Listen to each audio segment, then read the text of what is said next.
নমস্কার বন্ধুরা, কেমন আছেন সবাই? আজকে আবারও চলে এসেছি একটা অসাধারণ রেসিপি নিয়ে। আজ আপনাদের দেখাবো একদম অনুষ্ঠান বাড়ির মতন এঁচোড় চিংড়ি কেমন করে বাড়িতেই বানিয়ে নেবেন সেই ছোট্ট রেসিপিটা। এটার কালারটা যতটা সুন্দর হয়েছে, খেতেও কিন্তু অসাধারণ হয়েছে। তাহলে চলুন রেসিপিটা শুরু করা যাক। সবার প্রথম কাঁঠালগুলো না এরকম একটু ছোট ছোট করে আমি কেটে নিয়েছি। আপনারা কিন্তু আপনাদের পছন্দ মতন বড় ছোট যেমন করে খুশি সেমন করেই কাটতে পারেন। তারপর একটু লবণ আর হলুদ দিয়ে এবারে এঁচোড়টাকে বেশ করে একটু সিদ্ধ করে নেব। আপনারা চাইলে কিন্তু প্রেশার কুকারেও সিদ্ধ করে নিতে পারেন, মানে যার যেমনটা সুবিধা হবে সে সেরকম করে সিদ্ধ করে নেবে। সবার প্রথম লবণ আর হলুদটা খুব ভালো করে যে একটু মিশিয়ে নিয়ে এইবারে বেশ কিছুটা সময় ধরে এটাকে সিদ্ধ হতে দেব, যাতে করে যে আঠালো একটা ভাব সেই ভাবটাও চলে যায় আর এঁচোড়টা একটু নরম হয়ে যায়। এখানে দেখুন এঁচোড় আমি সিদ্ধ করে নিয়েছি আর এবারে এটাকে জল থেকে আমি ঝরিয়ে নিয়েছি। এবার একটু জলটা ঝরতে থাকুক, ততক্ষণ কিন্তু বাকি মশলাটা আমি গুছিয়ে নিই। এখানে আমি মশলার ভেতরে নিয়েছি রসুন, আদা আর নিয়েছি একদম লাল লাল করা শুকনো লঙ্কা।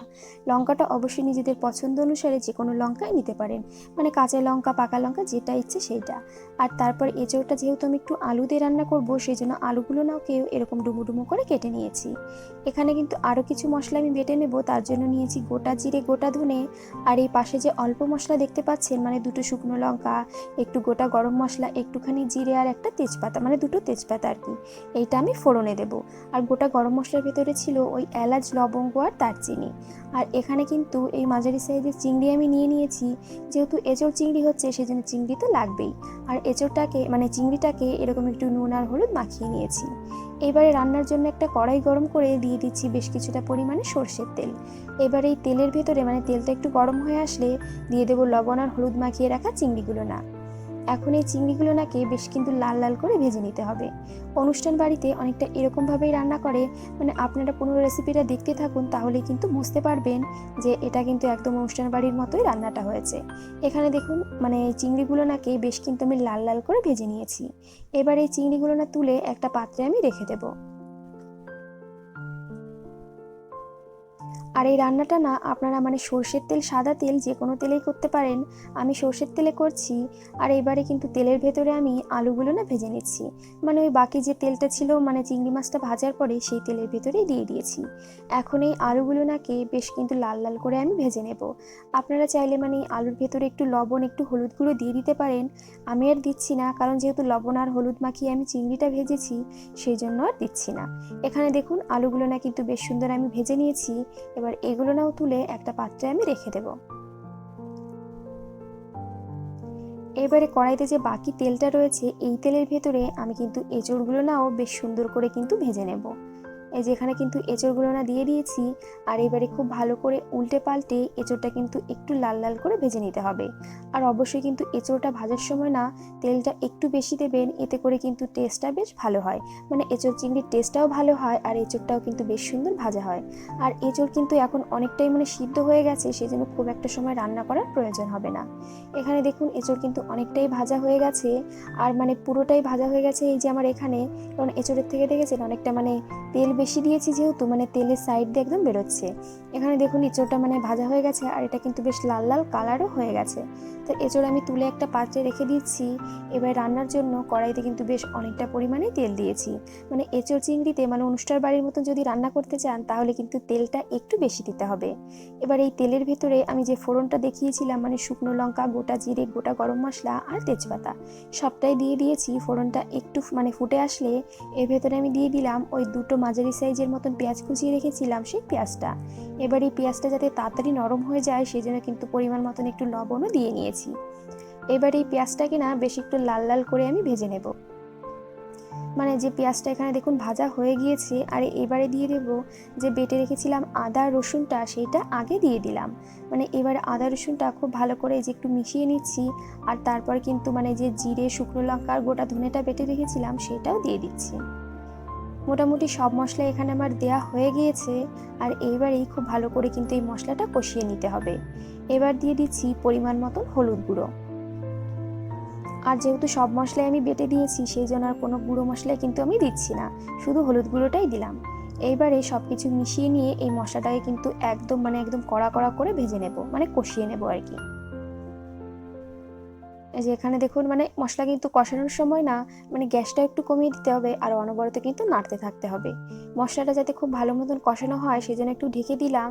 এবারে ঢাকাটা খুলে নিচ্ছি। আর মশলা না সবসময় কিন্তু আমি একটু ঢেকে ঢেকে কষাতেই বেশি পছন্দ করি। আপনারা যারা আমার ভিডিও দেখেন তারা কিন্তু অবশ্যই জানেন যে মশলাটা কিন্তু আমি একটু ঢেকে ঢেকেই কষাই। তারপর এই যে ফেটিয়ে রাখা টক দই আমি কিছুটা দিয়ে দিয়েছি। আর টক দই দিলে না মানে এঁচোড় চিংড়ির টেস্ট কিন্তু ভীষণই ভালো লাগে। আপনারা যারা এখনও মানে টক দই দিয়ে এঁচোড় চিংড়ি খাননি তারা অবশ্যই করে কিন্তু একবার রান্না করে খাবেন। অনুষ্ঠান বাড়িতে টক দইটা মানে অনেকটা বেশি দেয়, তো সেই জন্য কিন্তু মানে এঁচোড় চিংড়ির টেস্টও বেশ ভালো হয়। এই যে আবারও কিন্তু ঢেকে দিয়েছি। এরকম ঢেকে ঢেকে এই মশলাটাকে কিন্তু একদম শুকনো শুকনো করে আমি কষিয়ে নেব। এই যে এখানে দেখুন মশলা অনেকটাই কষানো হয়ে গেছে, কারণ মশলার থেকে কিন্তু এখন তেল ছাড়তে শুরু হয়ে গেছে। মশলার থেকে যখন তেল ছাড়বে তখনই কিন্তু বুঝে নিতে হবে যে মশলাটা কিন্তু এখন প্রায় কষানো হয়ে এসছে।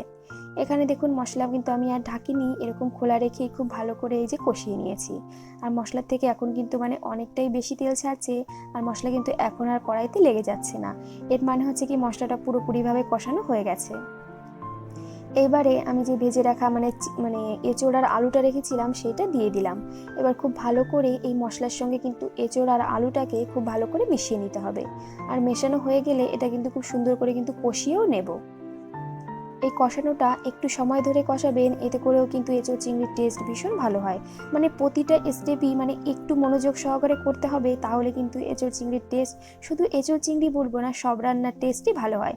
মানে যেরকমভাবে রান্না করার দরকার সেরকম সময় নিয়ে ধৈর্য নিয়ে রান্নাটা করতে হবে, তাহলেই কিন্তু টেস্ট হবে।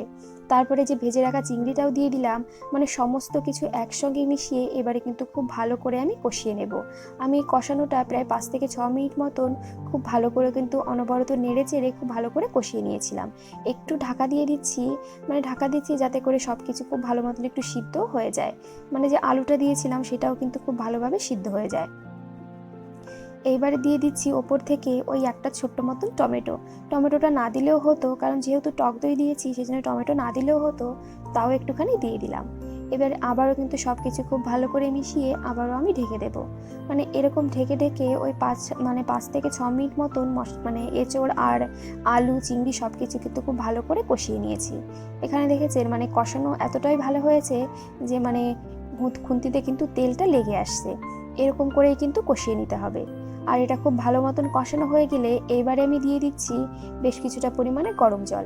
আর এখানে অবশ্যই করে কিন্তু গরম জলেরই ব্যবহার করবেন, নইলে কিন্তু এঁচোড় চিংড়ির টেস্টটা একদম খারাপ হয়ে যাবে।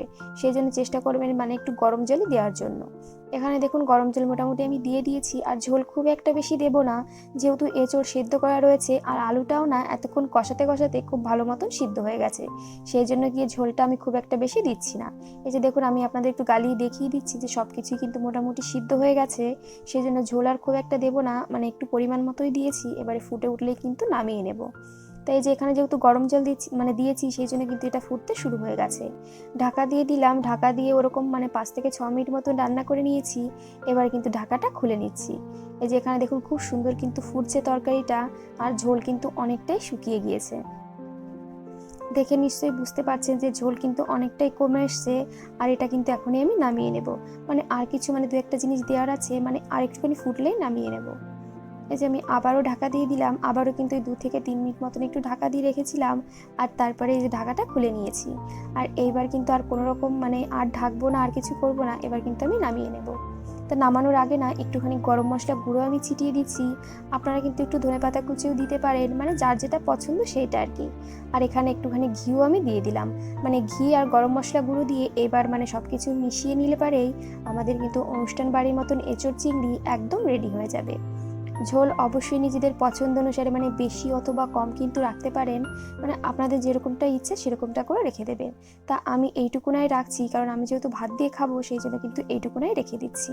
তা এই যে আমি নামিয়ে নিয়েছি এঁচোড় চিংড়ি, আর এঁচোড় চিংড়ির কালারটা দেখেছেন কত সুন্দর হয়েছে। আর খেতে সত্যি বলছি ভীষণই ভালো হয়েছিল। আপনারা কিন্তু এরকম একটু তেল বেশি দিয়ে এঁচোড় চিংড়িটা রান্নার চেষ্টা করবেন, তাতে করে কিন্তু এঁচোড় চিংড়ির টেস্ট ভীষণই ভালো হবে। তা চলুন আজকের ভিডিওটা কিন্তু এখানেই শেষ করছি। আর আজকের রেসিপিটা ভালো লাগলে অবশ্যই করে কিন্তু একটা লাইক কমেন্ট করবেন। আর সবাই ভালো থাকবেন, সুস্থ থাকবেন। নমস্কার।